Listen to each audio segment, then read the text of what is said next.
All right. I saw somebody else hands raised. Just a reminder, I can't change it to where you'll be able to speak. So put all questions in the Q&A and Gigi will pause at some points for questions and then at the end we'll go through the questions. So make sure to put them in the Q&A, please.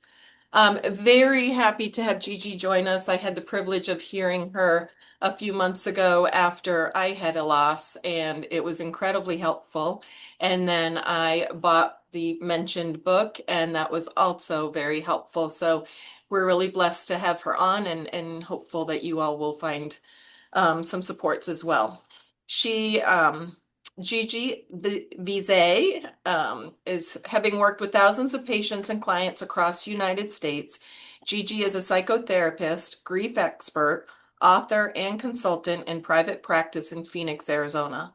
Over the last 40 years, Gigi has worked in hospitals, inpatient treatment centers, and with families and organizations, helping individuals manage their experiences with grief and loss. She shares her expertise and passion for this subject through lectures, intensive workshops, and private one-on-one sessions, and helps individuals understand that while grief and loss can create foundational changes in our lives, there is always hope for growth and healing. Gigi brought this important topic to several residential treatment facilities as a 3-day intensive workshop, where for the last 8 years she has engaged with patients to help them understand the significance of a wide range of losses and grief's impact on mental health, sobriety, and connection with others. She published her first book on the subject, Me After You: Surviving the Loss of a Loved One, in September of 2021. Ms. Veasey is also the founder of Alcohol Recovery Solutions, where for the last 25 years she has helped those struggling with substance use find their way through addiction, depression, anxiety, and trauma to rediscover self and move toward a hopeful, full life. In her private practice, her experience is in working alongside clients to see their true potential beyond their barriers, such as anxiety, codependency, and self-esteem issues, and unresolved complicated grief. Thank you, Gigi. I'm going to turn it over to you. Yeah. Thank you.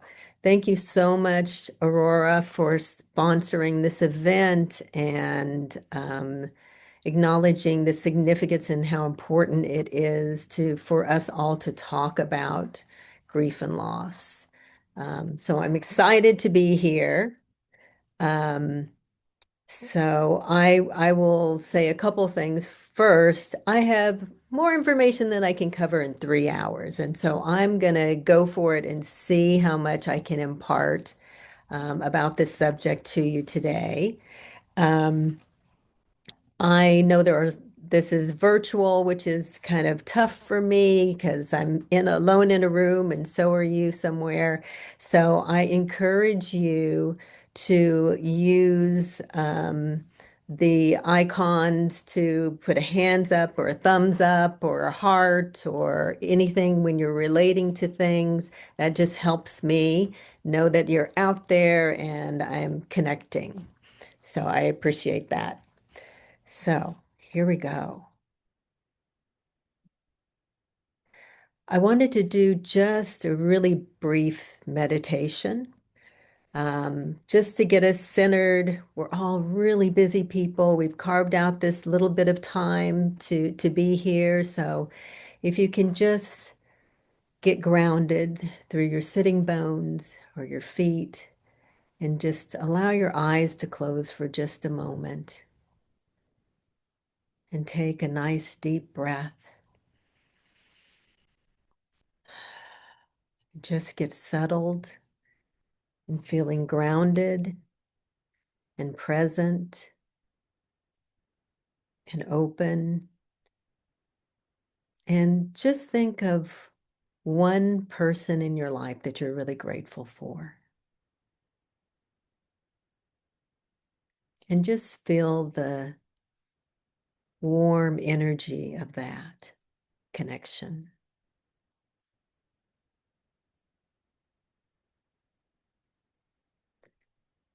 And take another deep breath and open your eyes when you're ready. And here we go. So I wanted to talk just a little bit about my experience, just because it helps you to understand my perspective on this subject. So for those medical social workers out there, yay, I was a medical social worker for 20 years. I worked with the HIV AIDS patients when that was happening. My first big exposure to so much grief and loss and death and dying and so much fear at that time around that. I went on to work in cardiology and then with the heart transplant team, was a uh, on the committee for transplant for heart transplant. So I sat in a room with 7 other people and said, this is a good candidate or this is not.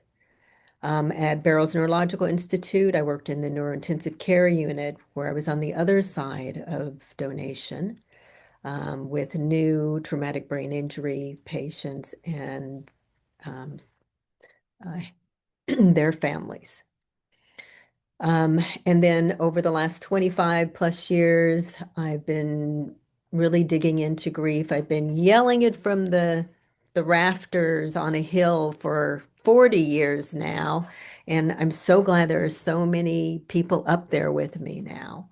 So, and what I learned from all of those experiences is that sometimes grief or death is a beautiful experience, and sometimes it is a horrific experience. And there's so many things that factor into making it what it is. And there are as many styles of grieving as there are people. And there are so many circumstances that dictate what that's going to look like in your life or for your clients. So, some takeaways, identifying various roles within the support system and assess their impact on grief and healing, the healing process. Differences between complicated, prolonged grief disorder, chronic and delayed grief, including key diagnostics and clinical features. Explain how grief affects mental and emotional health and its influence on addiction, recovery, and be able to apply the 5 written expressions of grief to a variety of grief situations. And that is the model that I developed to work with complicated and prolonged grief disorder. So I have some questions, and here's where you get to participate. So I am going to read some questions about grief, and I would like you to raise your hand if if the answer is yes for you, and you'll put your hand down, or you just won't raise your hand because I'll see the hands go up, and not raise your hand if the answer is no. I am comfortable with the subject of grief and loss and death and dying.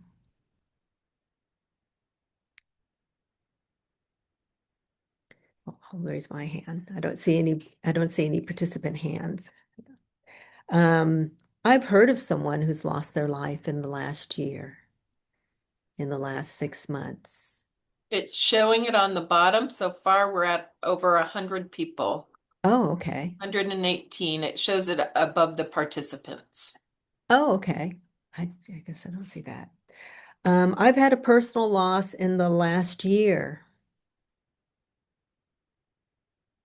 I've had a personal loss in the last 6 months, in the last 3 months.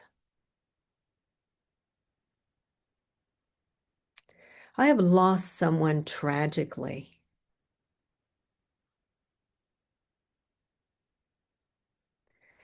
I've lost a loved one to suicide.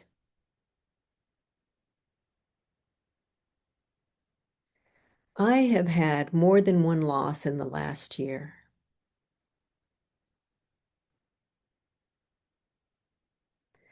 I've lost a parent. I have lost a sibling.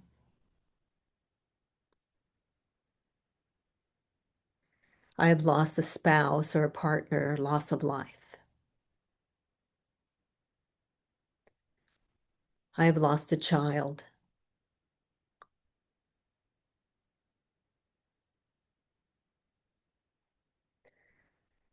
I have lost my bestie or a really close friend.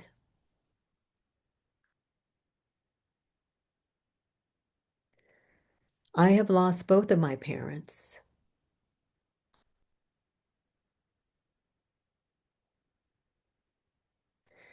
I have been divorced or ended a long-term partnership.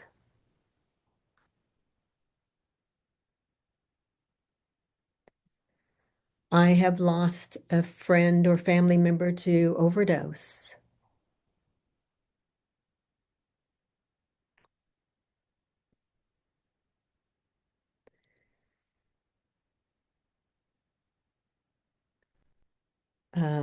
I have important conversations with people in my life about life and death and grief and loss.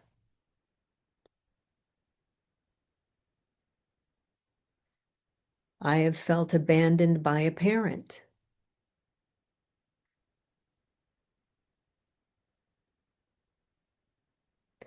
I have had significant physical health losses, mental health loss.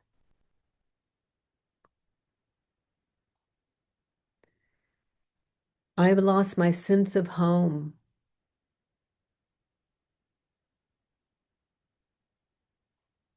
my career,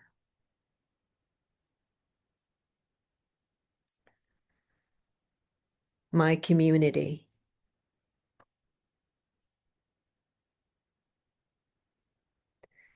I have lost sight of where I am going. Okay. Thank you so much for participating. This is our common bond. Grief is not relegated to loss of life, and there's so many things that cause this sense of loss that we experience. And I just found this helpful. I'm with you all the way, says my grief, whispering. So why is it so important to talk about this subject? It is one of the most common experiences we have in our lives.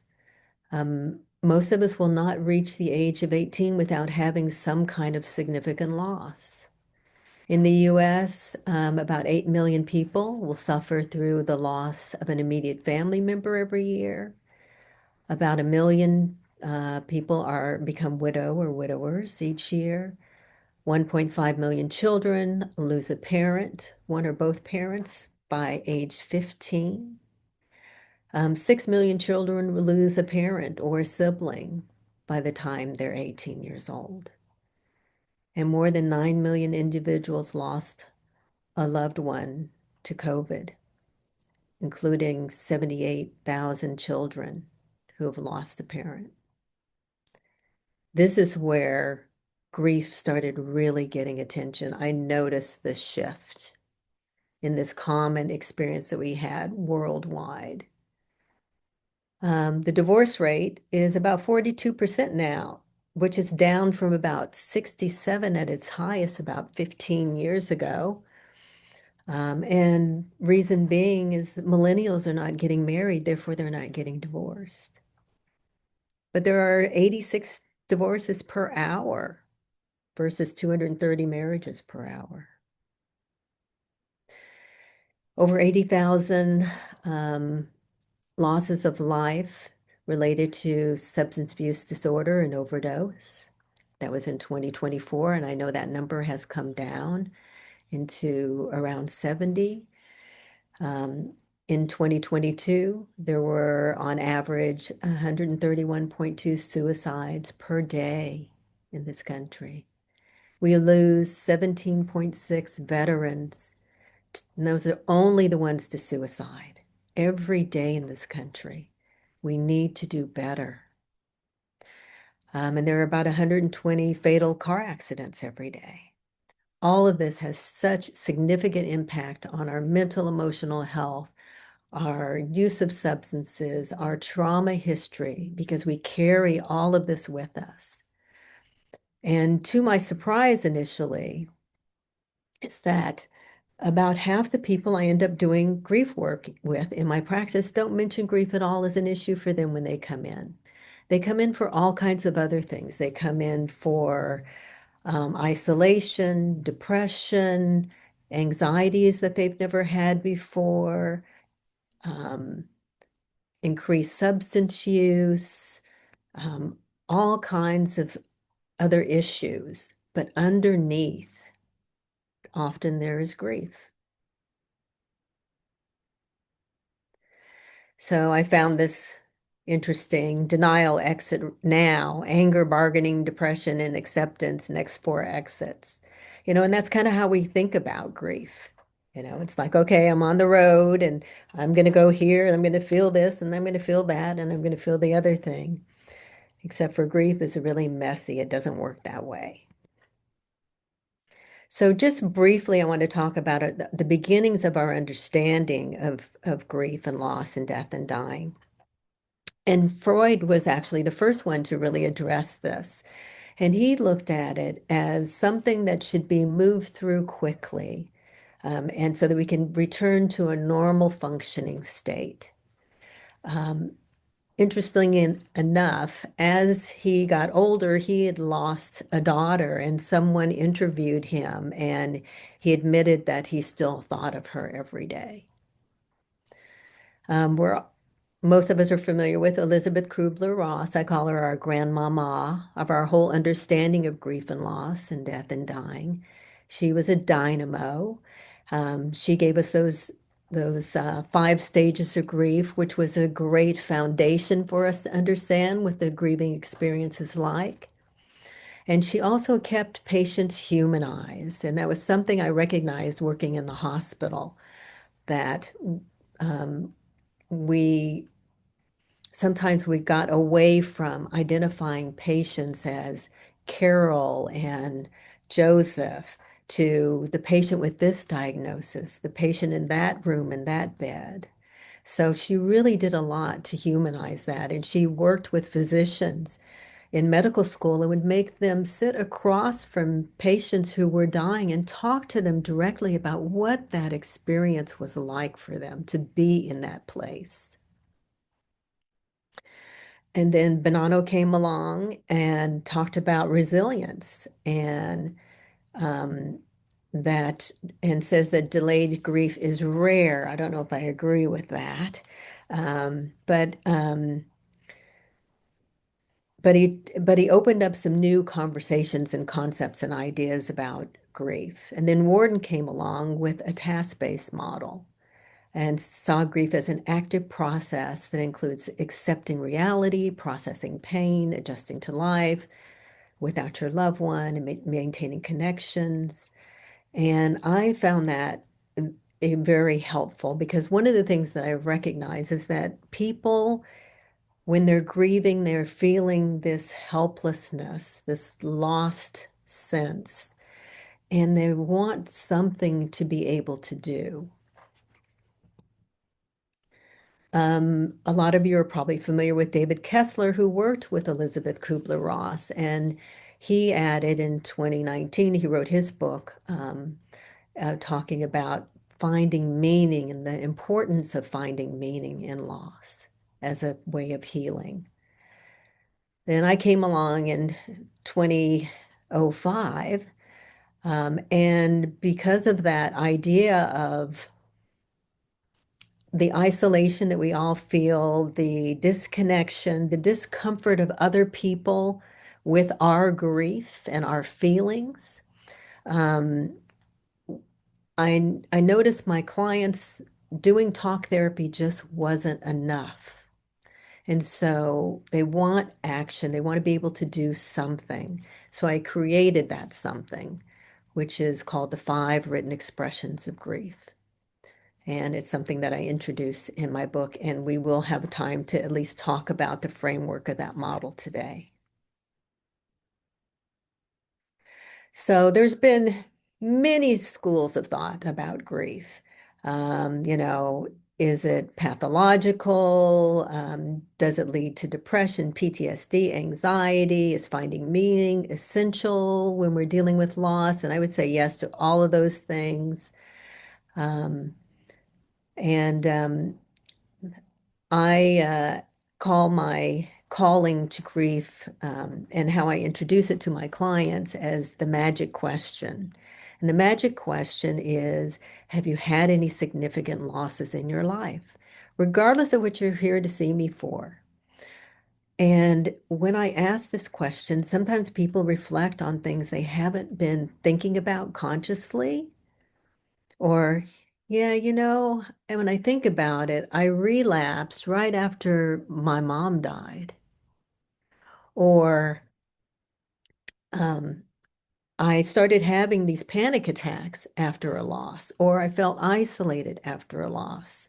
So it's so important to include that question, regardless of what people are coming to see us about. So, complicated grief or prolonged grief disorder is said to be, according to the DSM, about 10 to 15% of grievers experience this. 70% of grievers improve with treatment. So that's what we're here for, right? This is kind of my definition of complicated grief. It's an intense and sometimes incapacitating grief reaction, creating overwhelm, emotional pain and numbness and distress. Cognitive and emotional dysfunction may lead to maladaptive or distracting behaviors. The griever may remain in a state of grief without progression of the mourning process for more than 12 months. And that more than 12 months is a DSM uh, designation, not my designation. Um, because for some of us, we're just getting started in 12 months for various reasons, which I will discuss. So there are a lot of things that cause our grief to be complicated, and I just want to touch upon some of them.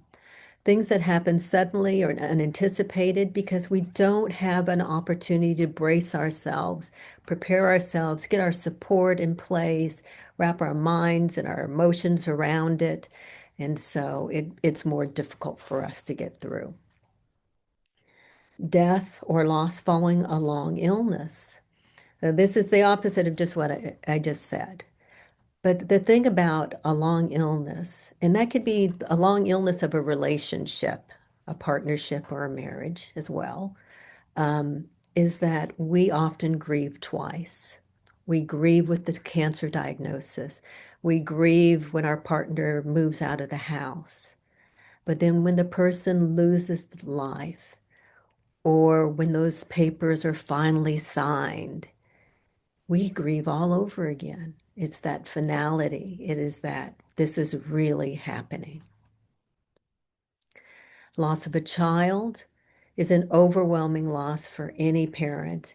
And the statistics used to show that parents, parental relationships, about 60% of them did not survive the loss of a child. Over the last decade or so, that is at completely reversed to about 60% of parents do survive. And I don't know if it's because people are reaching out for help, they're getting the support they need to get through such a hard time. Having a troubled premorbid relationship. If your last words were angry, it was an estranged relationship, um, that makes it more difficult. It doesn't make it easier. Reason being, if if we lose a parent that we have had a complicated relationship with, we are tethered to these people since birth. Regardless of the relationship, we tend to want to be connected. So there's this little hope that we hold on to that sits in the back of our hearts that says, well, maybe as I get older, maybe we'll sort through and we'll connect and we'll be able to have that kind of bond between a mom and a son, or a mom and a daughter, or brother and a sister, whoever that is. And then when they leave, we lose that opportunity. If we have insecure styles of attachments, anxious or avoidant, if we have multiple losses, if we have multiple losses, we have to figure out where we're going to put our energy. We can't grieve everything at once. And unfortunately, for some people, that means they shut down. Violent loss, violent death. I've worked with people who have had PTSD, even though they haven't been there to see it. It's the image that they carry. I worked with a mother whose daughter was killed in a car accident, and she decided to go to the impound and see the car, and it was unrecognizable as a car. And she got stuck in the pain of thinking about how much pain her child was in at the end of life. Things that are perceived preventability or randomness. This is that unfairness about loss. Why does the person who never smoked a cigarette get lung cancer? Um, or the bargaining that Elizabeth Kubler-Ross talks about, I describe as what if, I wish, is that, if this had happened or that had happened, or I would have pushed my dad to take that medication or go to the doctor, or, my cousin hadn't driven in the rain that night, then things would be different. This is that magical thinking too. Mental illness or substance use disorder prior to the death or loss, and that might be yours or that might be the other person's or both. A lack of social support. Grief can be isolating. I see some people that don't have the support they need. And I see people who have plenty of support but do not reach out for it. They don't want to be a burden. Nobody wants to hear this. And so they get isolated and depressed and feel so alone with their loss. The two feelings that will get us stuck more than anything are guilt and resentment. So if you're carrying that around a loss, it's more likely to be a longer road for you. We used to talk about closure, and now it's become a not so favorable word. And so I was looking for something else to kind of describe that. And what I came up with is progressive resolve, which is movement forward and understanding and healing or dealing with unfinished business. So for most of my clients, I share this list because they don't understand why they're so overwhelmed. And when they start ticking off all these boxes, it's like, oh, yeah, and that one, and that one, and oh, and that too. And so they get it.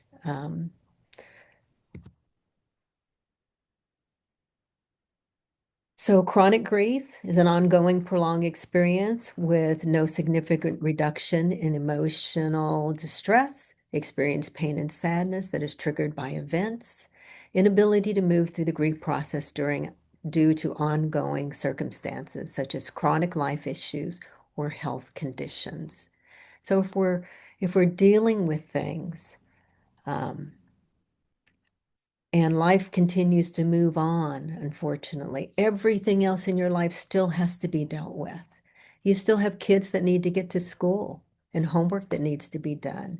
You still got to go to your job. You've got to pay the bills. You've got to continue on with life in the midst of your grief. And so it really sets you back.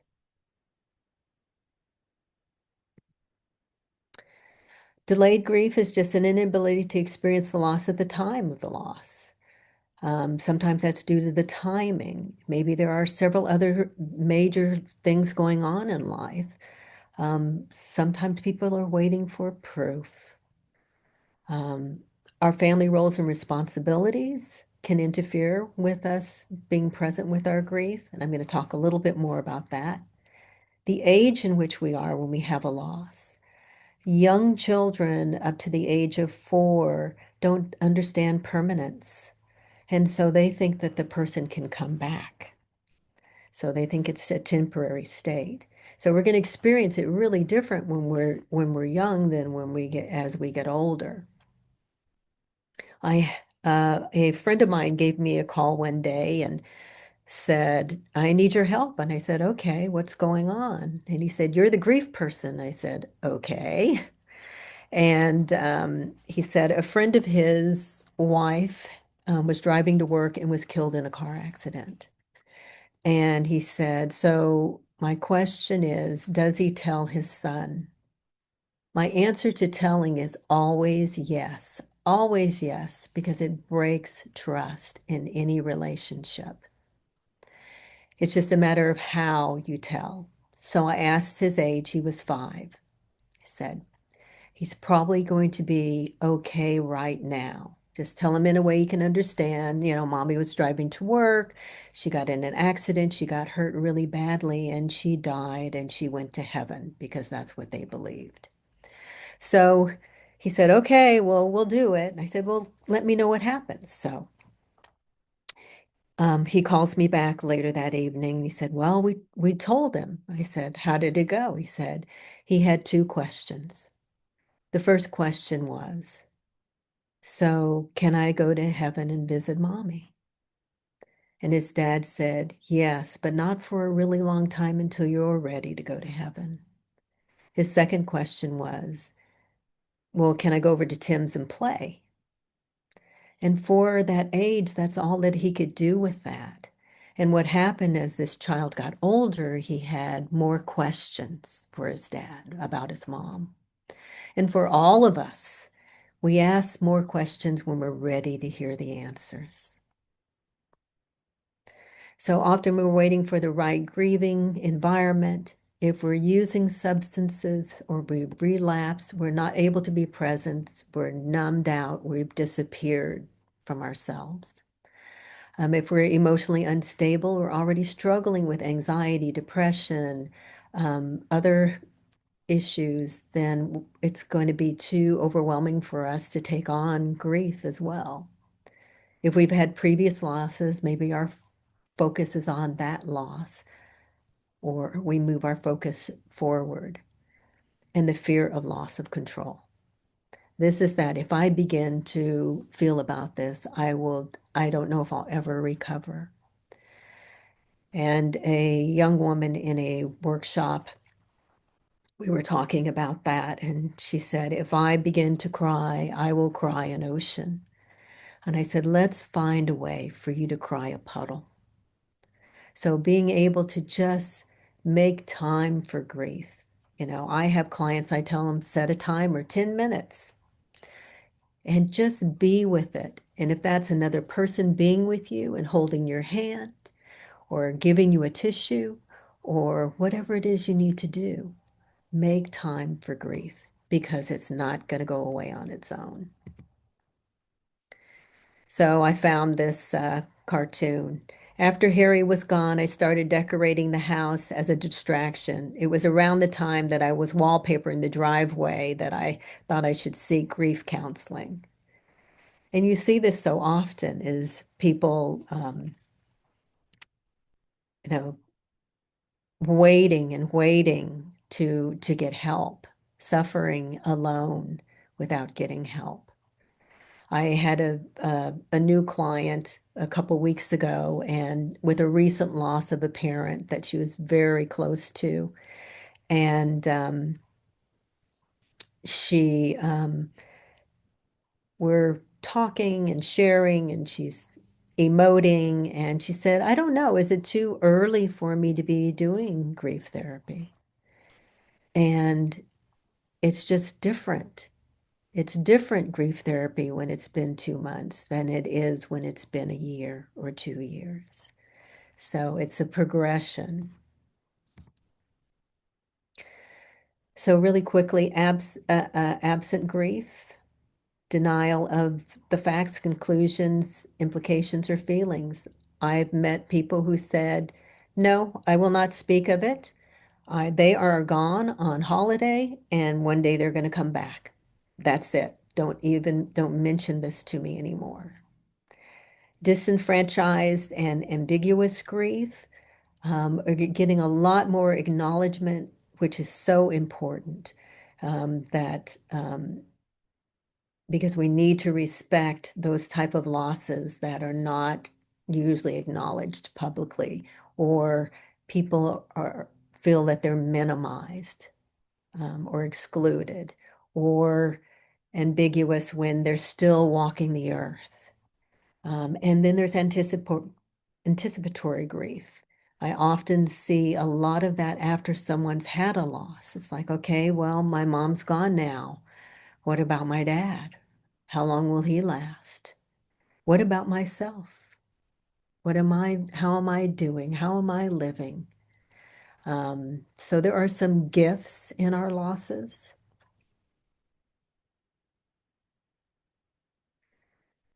So what we know for sure, not a lot. It is one of our most common experiences. There's no timeline for grief. Um, there is no right or wrong way to grieve, except for with this caveat, as long as you're feeling your feelings, being present with your feelings. I always say the healing is through the feelings. Grief is messy. I was looking for one word to describe it, and when I looked up messy, it said confusing, overwhelming, frustrating, all these words. It said, yes, that's it. And it's physically exhausting. It's one of the things that I think is often overlooked and unknown by grievers, is that this heaviness you have in your body and this chronic fatigue, even when you sleep and or when you can sleep. A client said to me, I'm just so tired and I just don't feel good. And she said, I think I'm coming down with something. And I said, I think you're coming down with grief. So, and if we delay or stuff our grief, it will wait for us. It doesn't just go away. I've worked with clients and patients who are processing a grief from 30, 40 years ago that for whatever reason they were unable to process at the time. And grief frequently sits behind other mental health and life issues, thus the magic question. And this subject just makes most people uncomfortable. So, the power of witnessing, and I think this is really important to talk about because I think, especially as clinicians or professionals, we want to be able to, do something substantial for people when they're grieving. Um, but witnessing calms our body's stress response and leads to healing. Um, and again, crisis counseling for grief is 80% witnessing and psychoeducation, helping normalize that experience for people. So I say, shh, um, just being seen, comforted, heard, held, providing acknowledgement, normalization, a safe space, movement towards healing with no judgment, no timeline, no right or wrong way, no stuffing emotions, no fear, and no isolation. Some of the most beautiful cards and letters I received from patients' families from my hospital years were me doing the simplest, littlest thing for someone. So we make a difference in just being present. The business of death. This is where um, I see a lot of people really struggle because it so interferes with being present with your feelings. It causes chronic and delayed grief. Sometimes with a promise is that once I get through all of this stuff, I will get back to me. And unfortunately, a lot of people don't. They think, time heals all wounds. Ah, that's my nails on a chalkboard when I hear that phrase. So, but because it doesn't work that way. But it really interferes with being present with our loss. And and can cause further division in your support system at a time that you need that togetherness more than anything. You know, making arrangements, funeral, celebration of lives, um, planning activities, changing and canceling appointments for doctors, subscriptions, ongoing bills, cleaning out and selling a home. There are so many things to do, and it is so big and overwhelming for people. So I wanted to make sure I mentioned that.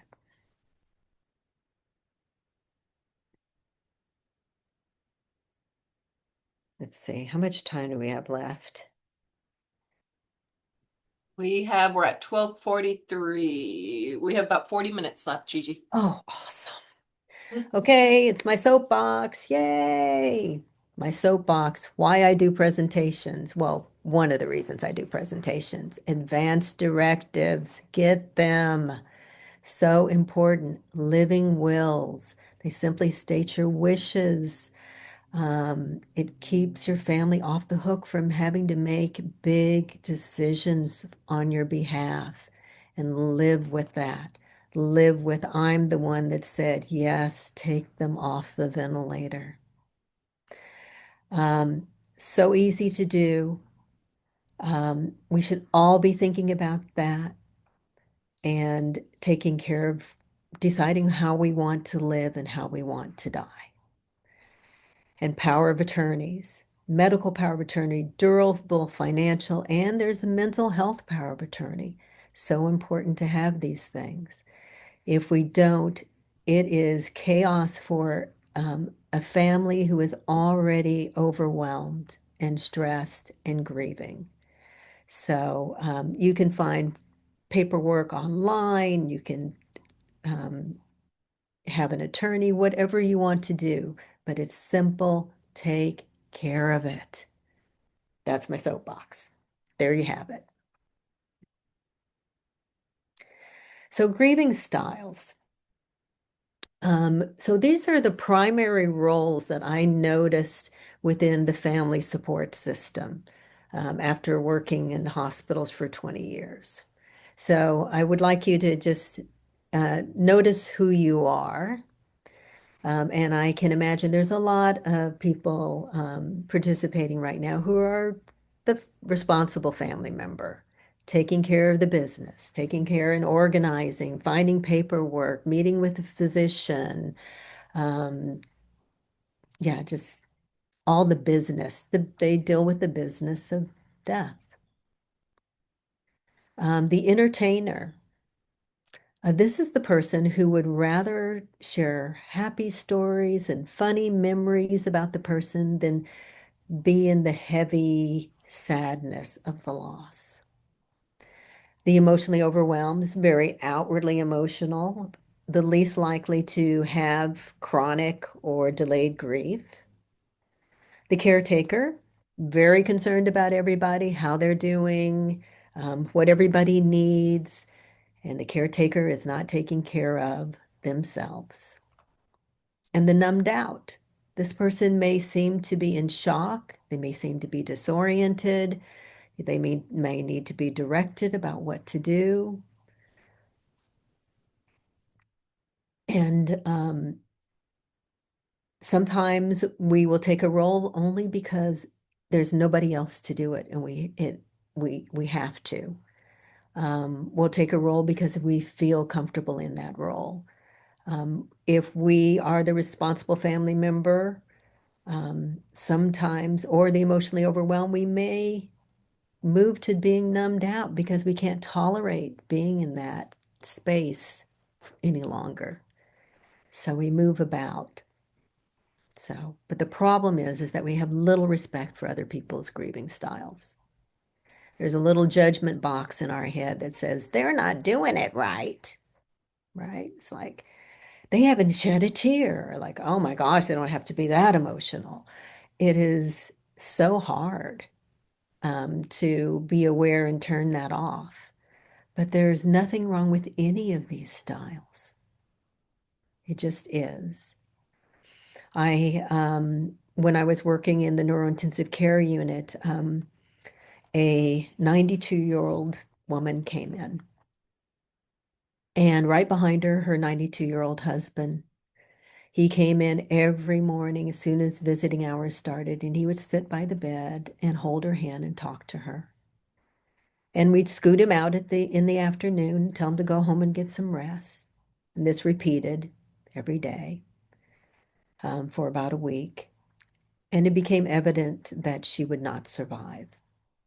And so the physician and myself sat and talked to him about that. And the next day he came in, he sat by the bed and held her hand and was talking to her. And I happened to be in the room and along with another staff member that was doing some care for her. And he suddenly got up and he kissed her on the forehead and he said, "Bye bye, Betty." And he walked out of the ICU and he walked out of the hospital and he never came back. A couple days later, I overheard a conversation at the nurse's station, and I recognized that they were talking about him. What a horrible person he was. How could he do this, leaving her alone like this? And I just interrupted and I said, "Please stop." I said, "You don't understand. This is the hardest thing he has ever had to do in his life. I knew who he was and I knew who they were. They had been married for almost 65 years. They had only spent one night apart in all those years, and that was the night she gave birth to their daughter, who had passed away. And for all we know, this was the discussion they had. Don't hover over me. Let me go. So we tend to judge. This is a depiction of a service, and there's a lot of tears, but there are 6 people. 5 are crying and 1 is laughing. It's all okay. So really beware of judgment. Beware of leading with your own beliefs and your grieving biases. When we grieve as individuals, as families, as community, as a society. And everything that has happened before in our lives comes forward to lead us to how we experience this loss. Our responsibility as clinicians is to ask questions and remain open and curious about each person's culture and grieving style. And also to know and acknowledge that not everybody follows the rules of their family or religion or culture. People can say, "Yeah, I grew up in, going to church and, I was in this particular religion, but I don't live that anymore. That's not a part of my life." So ask them about those things. So I wanted to take a minute to talk about what I call the unexplainable. And these are the experiences that grievers have that just can't be explained. Some people mark those up to coincidences, but I don't believe in coincidences. And if you are open and trusted, you will hear these stories. Death ends life, but it doesn't end the relationship. People experience a lot of different things. Um, the sense of someone's presence, um, a butterfly, a hummingbird, um, a song that comes on at just the perfect time. So many different things that can make us feel connected to our lost loved ones. And many people will experience something they can't explain and they keep it to themselves because they don't want to be, saying, "Oh, okay, she's off the rocker over there with their, I'm talking to Bob now, you know. But there isn't anything wrong with this, and we need to normalize these experiences. Um, in a study, we found that lots of people sense a presence, and it's likely reported due to fear of reporting. These experiences can shape our pain, our understanding, our ability to move forward, and may provide relief. And the more I share my experience, the more I hear from others. And as I've opened up this subject, I have heard so many amazing stories. The client that he lost his father, and they were at the home afterwards, with everybody gathering, and he was in the kitchen looking out the window, and there's a little tree outside the kitchen window, and there was a cardinal sitting in the tree, and he said, "Yeah, I think I know who that is." His other parent died within 6 months. That's a very common thing that happens. And believe it or not, there were two cardinals sitting in that tree. I had a person who um, was in treatment and shared her story that she was a long-term drug user, burned a lot of bridges, um, in and out of treatment. Her mother allowed her to move home. She was doing my grief workshop because she had lost her father.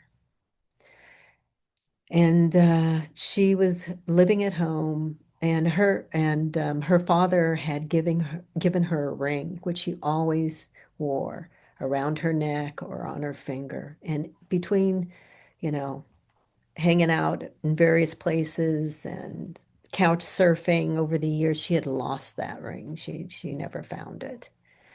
And so her mom said, "Okay, you can live here, but you know, there are boundaries and rules." And she agreed. One day she was home by herself and decided that she wanted to use. And so she did. And then she decided she was done with life. And she loaded a needle and laid in the bed. Then she put it to her arm, and her hand slipped, and the needle hit the floor and rolled under the bed. She got up, searching under the bed for the needle, and she found her father's ring. I said, "He's still taking care of you." And that is why she was in treatment. So many beautiful, powerful stories. People love to share these things. It's important to them. So, okay, let's talk a little bit about mental health and recovery's impact on grief. So, this is often when intervention is sought by clients, is when they're struggling with other things. And like I said, about half the clients I do grief work with don't mention grief, including the cat lady. So this was a new client that came in, and she filled out her paperwork. I went up into the waiting room to greet her and meet her, and she was sitting there wearing sunglasses. And it's like, okay, maybe she likes these glasses. Maybe she's got a headache. Maybe she's been crying. I guess I'll just find out. So we sit down and begin to talk. And the question of, "Tell me why you're here," on her paperwork is blank. So we're talking, and finally I just had to stop and say, "Would you like to tell me why you're here, how I can help you?" And there was a heavy sigh. It's like, "Oh, I can't believe I'm in, excuse me, therapy for this." And I said, "Whatever it is, it's really okay. It's important to you." And she said, "My cat died." And she just bursted out into tears. And in empathy, I said, "That's okay. Our pets are family members too." And through her tears, she said, "No, you don't understand. I hated this cat. I only had it a month. It was tearing up everything in my house." And then I knew this was not about the cat. And so when I pulled the string to the past, have you had any significant losses in your life? This poor young 30-something-year-old had experienced like 10 different losses in the last 3 years that she had not taken any time to be with, experience, feel about. And they were up to here, and this cat was just the final straw for her. So the universe sends a warning first. It's a feather, then it's a brick, then it's a bus. It's like, okay, it's time to get some help, right? So mental health impacts. Um, and notice that not all of these things are negative. So we do have anxieties, including fears of death, often that people have never had before. Increased depression for those who have been dealing with depression, isolation, which is a thing that happens in our grief and our depression, a detachment from others because we make space, we push back out of the fear of losing someone else. It's like, I can't, if I lost them, I don't think I could survive that. So I'm just going to keep them at a distance from me. Sometimes relationship tension, um, family cohesion or disconnection. I've seen families that were feuding with a loss come together and say, none of that matters anymore. We are together. We will support each other and we will get through this together. And I have seen the opposite. Families who are, blaming each other and carrying their own guilt and projecting all kinds of feelings and just make a mess of a family system. Rethinking life goals, self-reflection or self-examination. Who am I? What am I doing? What's important? What's not important? You know, um, I know after I've had a loss, it's like I'm not going to waste any time doing stuff that I don't want to do. It's not important. That doesn't bring something to my passions or what I feel like I'm here to do, and I want to be with the people that are most important to me. We have new energy around healthy lifestyles, increased fear or brazen attitudes. It's like we just say no. It's like, no, I'm not doing that. So we have shifts in priorities, adjustments to what's important. Increased use of substances as a form of coping. I cannot tell you the percentage, but it's high, of people I've met who have stated that they have relapsed after a loss. We stuff our feelings or we emote. Um, there's a lot of discomfort in what I call limbo, and that's that kind of space in grief where, we're not feeling like we're doing like it's like, oh, okay, I've gotten over the really intense heaviness, but we're not just paralyzed by it. It's this space in between where it's like, I have no idea what this day is going to bring. And people are really uncomfortable with that. We recognize our own mortality. And then there's anger to action. Sometimes when things happen unfairly, unjustly, we can use anger as a powerful, good tool of change. I have, over the last few years, been working with parents of murdered children. What an amazing group of parents. And they're so bold in how they state their loss. They say, my daughter's name was Cindy and she was murdered. And this person is still out there. Or um, various things. But anger can be something positive. And then I say, pack only what you need. It's one of those things. before loss, let's say you're going to Hawaii and you're like, well, I'll bring a coat just in case, and I'll pack a this and a that, and I'll take an extra bag. And after a loss, you're like, I'm just going to bring some shorts, flip-flops, my swimsuit. I'll bring a dress in case we go somewhere that I have to wear one. If there's something else I need, I'll just get it when I'm there. It's just not important. But the bottom line is grief changes us. We're never the same after a loss. So, um, grief um, has some challenges for those in recovery. Risk of relapse, shift of our support system if we're already disconnected because of our use behaviors.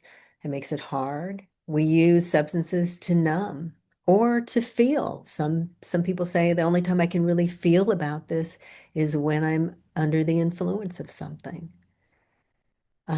Using to be in touch and feeling or emoting. A study found that 33% of young adults increase their alcohol use after losing a loved one. Um, we have people may blame themselves, feelings of helplessness, increased anxiety or depression symptoms, inability to be present at the time of the loss. If you're not there physically or emotionally, mentally. Um, Estimated that 12% of those in recovery may relapse after a loss.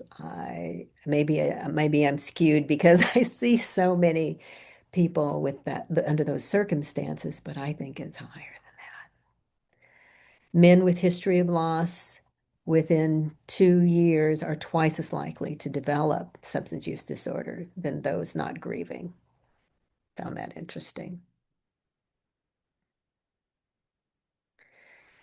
Let's see. How much time do I have now? You're at the 20 minutes. Okay, I'm gonna skip that. I've got to talk about the 5 written expressions of grief. My passion project. Here it is. This is come out of 25 plus years of working with grief and loss and death and dying. I apply it to all kinds of losses. It helps with those who feel overwhelmed or stuck in their grief. It helps grievers honor their loved ones and remember. And it's just in finding meaning and moving forward in healthy, connected ways. And again, I developed this because people want to take some kind of action. They want to be able to do something. So this is the setup. So prior to, this is a journaling process.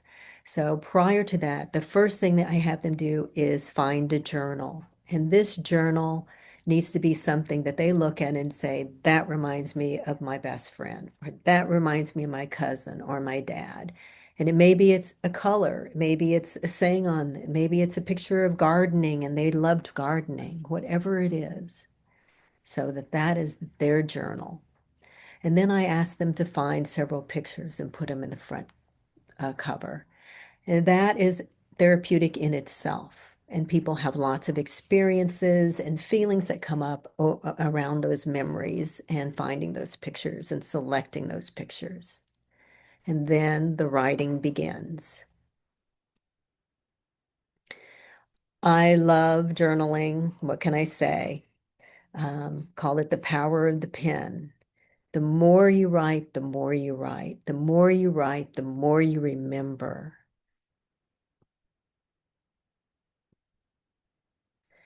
So there are 5 writing assignments. Um, if I'm doing this in a workshop, my workshops are 2.5 days long. I'm doing it in residential treatment, or I'm doing it, sometimes I doing it with a family or an organization. And so if I'm doing, or I do it in my private practice. So if I'm doing it in my private practice, each session they get a different written expression to work on, or a we, as I call them. And then they bring that writing in. And I ask them to read it out loud because I want them to be attached to it. I want them to be attached to what they're saying. I want them to hear themselves. And this is where the emotion shows up. That emotion is like, oh, I didn't cry when I was writing this, but now it's just so real, right? Um, and then we kind of process that expression, and then we move on. I have them leave space in between each of these writings for other memories, thoughts, stories, things they remember. Go, oh my gosh, I can't believe I didn't add this. I need to put this in my dad's journal. And then when they get done, this becomes a keepsake. So these are the 5 written expressions, and I'll just discuss them briefly. And all of this is laid out in my book, so that if you're interested in it, you can find it. The first one is remembrance. In remembrance, I start there because I've met so many grievers who are afraid of forgetting. I can't remember. What is that thing that my dad always said to me when I was frustrated? I can't remember the color of their eyes, the tone of their voice, their quirks, all the things that were important to them. So this is a place to capture who they were in every aspect, physically, what did they do with their lives? What was important to them? Then we have to get down and dirty in the GERS, guilt, regrets, resentments, and sorries. This is where people unburden themselves. This is where people get stuck in their grief, carrying guilt and regrets and resentments. Um, then there's honoring and love, which is so important to figure out how you want to honor the memory of this person. That may be a little small thing or something big. And what did you love about them? Number 4 is gratitude. What did you appreciate about them? What do you want to thank them for? And the 5th written expression is letting go and holding on. What do you need and want to let go of? What does not serve you in your journey through grief and healing? Maybe some of those GERS that you don't need to carry anymore. What do you want to hold on to? The love that you had, the memories you carry, the things that they taught you, the things that they left behind for you. And so we work through this process, and it can be very powerful. Um, this was just real life, right? Damn, I forgot to get her Krugel recipe. So I don't have time for examples of these. But I use this process for all kinds of losses, loss of a loved one, strained relationships, loss of physical, mental, emotional health, um, uh, loss of an absent parent through abandonment or a toxic relationship, sense of loss of self. I work with a lot of young adults around this. Trans clients, loss of a marriage or a partnership, loss of time and addiction, or grieving your substance. Actions you can take. I'll hustle. I need to hustle now, right? Journaling. See your primary care. Decrease your alcohol use, even if it's not a problem for you. Manage your health, exercise, all of the basic things. Seek therapy, counseling, individual, family, couples. Prioritize your self-care. You need it right now. Lead by example, show your feelings and speak your truth. Balance life. Make room for what's important. Avoid isolation. Don't worry about being a burden to other people. Sleep. We function better physically and emotionally with rest. Set boundaries. Protect your precious time and energy. Practice saying no. It's not a dirty word. Pray. Meditate. Bereavement groups are available in all kinds of environments. Talk to clergy, find your new normal, be kind, gentle, and patient with yourself while grieving. Remember, it's okay to embrace life and live fully. That is our gift. Add questions about grief and loss as a part of your assessment if they're not already there. Grief is complicated and we all react differently. Use the 5 written expressions. Be conscious of your personal beliefs and style in grieving to avoid impact of clients' style and process. Get your advance directives. Sometimes it's the simple things or just their presence that makes a difference for other people. Stay curious and ask questions about other cultures, families, spiritual and individual beliefs around grief, death, and dying. Be open and non-judgmental about the unexplainable, and remember the gift of grief is our opportunity to live fully and be present and be inspired by those who have left us. Questions? Oh, yes, there are questions. Okay. First, I just kind of want to cover a few things here. Um, we just a reminder, yes, keep getting asked this. We will be sending out the CEU, the presentation to the emails you registered by the end of next week. And the recording should be on our website at auroraarizona.com within the next couple weeks. We've been asked that a lot, Gigi. There's clearly a lot of interest. So thank you on the chat. There's also many, they've really appreciated the personal stories that you shared. So I will ask the questions, but wanted to share that. And a reminder, the book is extremely helpful. I'm speaking from personal experience of loss, and I got the book shortly after hearing Gigi, and it was very helpful. So thank you. The first question is it true people do not want to take a look at grief? That was asked a little bit before you touched on it, but if you want to say anything further on it. Yeah, it's uncomfortable, and I think depending on who's around you too, and if it's normalized that hey, this is okay, it's a part of life.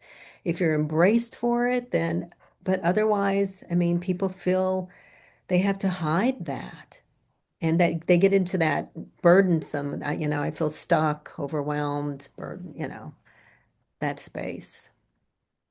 Okay. Somebody said, I think I missed the magic question, if that could be repeated or put in the chat. The magic question is, have you had any significant losses in your life? Okay. The next one, what can you do for a person who has very prolonged grief?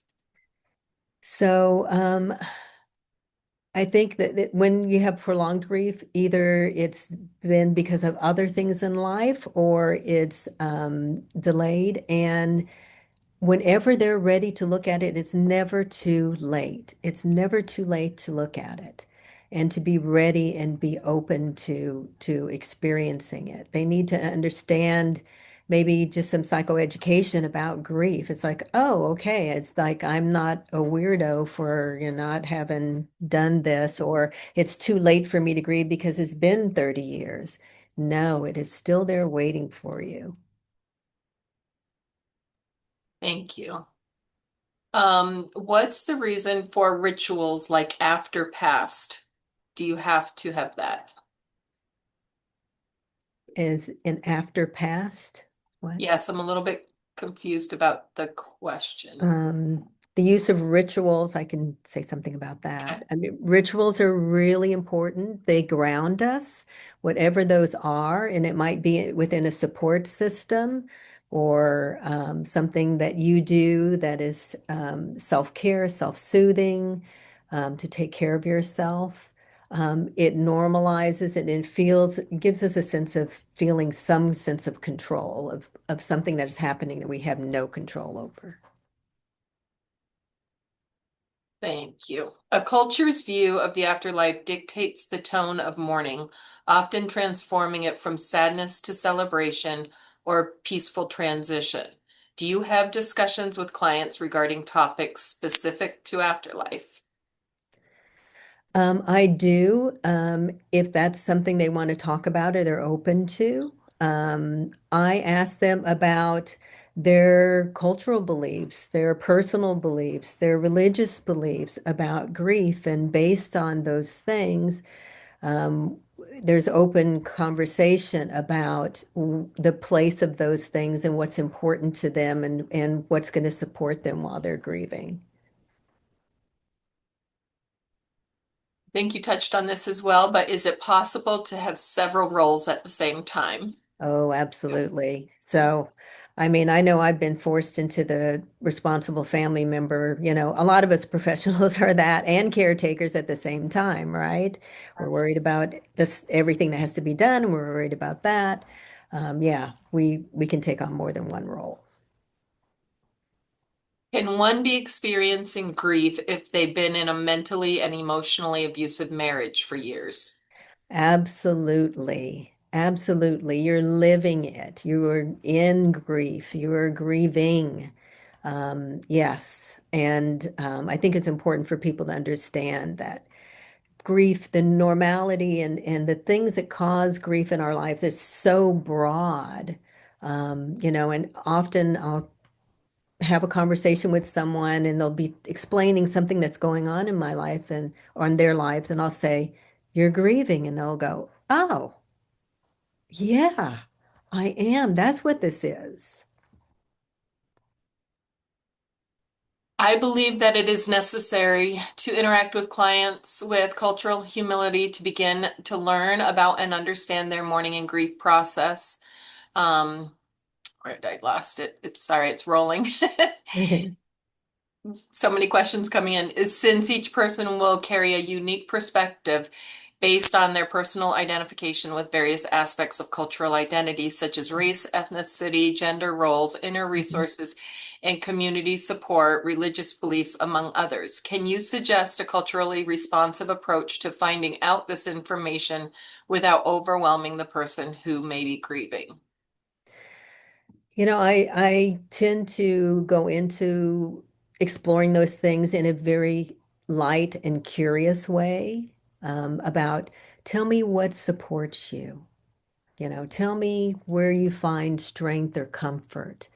And then that usually opens things up they may say, well, I have a really strong, religious belief. And I say, and I curiously, tell me more about that. Tell me how that supports you and how I can support you with that. So.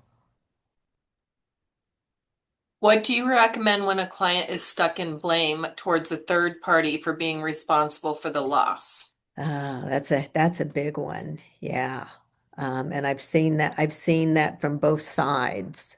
Um, People blaming people. Um, Boy, it's hard. But I think they need to be able to voice that experience. But they need to figure out that it doesn't serve any good purpose to continue to hold on to it. It doesn't, I think sometimes people get confused that they feel like the magnitude of the pain they carry every day has to be there to prove the amount of importance, significance, and love they have for that person. And we don't need that. We don't need to carry that. Thank Yeah, you. and you can write a letter to them. You can, do a lot of the things we do in it with our clients in therapy just around that issue of blame. Thank you. I have some more questions, but I do want to acknowledge there was a lot of vulnerability shared in the chat today over lots. And I thank you for that. I know I reached out individually, but we as a team want to say we're here to support if anybody needs, and we hope that today was helpful. And as I said, the book is also very helpful. So thank you for all those that shared today. Um, what do you recommend? Nope, I just asked that. Are the five written expressions different if the grief is a divorce or nope, I read that. Sorry, I'm getting a little grieving myself and lost. What would you suggest for a client who lost a spouse of 40 plus years suddenly and is having difficulty finding purpose and enjoyment in life? They are also resistant to any type of intervention that has been suggested. I think we have to honor the place that people are. And it is so hard when you've had that many years with someone, the closer they are to you and the more intricate they are in your daily life, the deeper, harder it is to get through your grief. And I ha often have clients say, "Is it okay to laugh? Can I enjoy myself?" But here's the bottom line. That person that you love so deeply, that loved you so deeply, wants you to be happy. They want you to live. They want you to thrive. They want you to have joy and connection and all of that in your life. So I try to remind them that.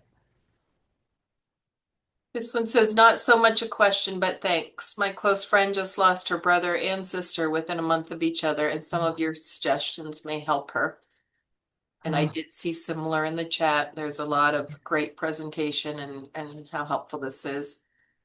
You mentioned being open with kids about loss. What are your thoughts about kids being present for traditional open casket funerals and seeing the loved one's body? that's a tough one too. Yeah. Um, I I guess it would go back to some of those curious questions about their cultural and religious beliefs and how they've been exposed to that maybe in the past, um, and what they anticipate about that. If they're feeling like that's going to be scary for me, or I don't, some people feel strongly. It's like, I don't want that to be the last image of this person. So there are people I discourage from doing that.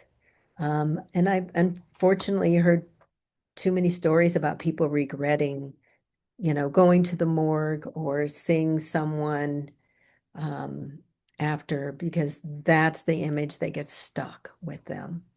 So I try to educate them on, here are some of the advantages of that. Here are some of the things that you might have to consider that might not be so helpful for you. You can love and honor them without, seeing them in death. What about people who are relieved by the death of an abuser, especially when the abuser is a parent? Loss doesn't always in, invoice a loved one, involve a loved one. Yeah, I I think we have really, I think relief is another stage of grief for a lot of us with tumultuous relationships, with abusive relationships, abandonment, um, all those type of things. There's a sense of relief, and I try to normalize that for people, that it's okay to feel relieved. And it's also okay to feel relieved about, losing someone who's been in pain for so long, and suffered. That suffering is over. So, and hopefully if this was a destructive relationship for you, then maybe this is the gift in that, is that it's your time to really be able to move forward in your grief of that history in that relationship and how it's affected you in your life. 23-year-old transing newly diagnosed with HIV. Two stepbrothers died of overdose in the past 13 months. Client major depressive disorder, medicated, and cannot cry. Any specific interventions, or is it possible they cannot risk vulnerability? I'd say open that up very slowly. Very start where they feel most comfortable, whatever they feel ready to talk about, discuss, feel about, just start there. It's that cry a puddle instead of an ocean. That is a lot. I work with a lot of people who do the five written expressions, and they're like, well, who do I do it on? I've lost this person, this has happened, that's happened, I've lost this. And it's like, what do you feel like you're ready to open up? So it might be a slow process. You might have to take a lot more time with it. But I'll tell you, once people use this, they use it over and over and over again. And does Gigi do private therapy for persons with addiction? I absolutely do. So, yes, still love that work. Yes. That was the end of the questions.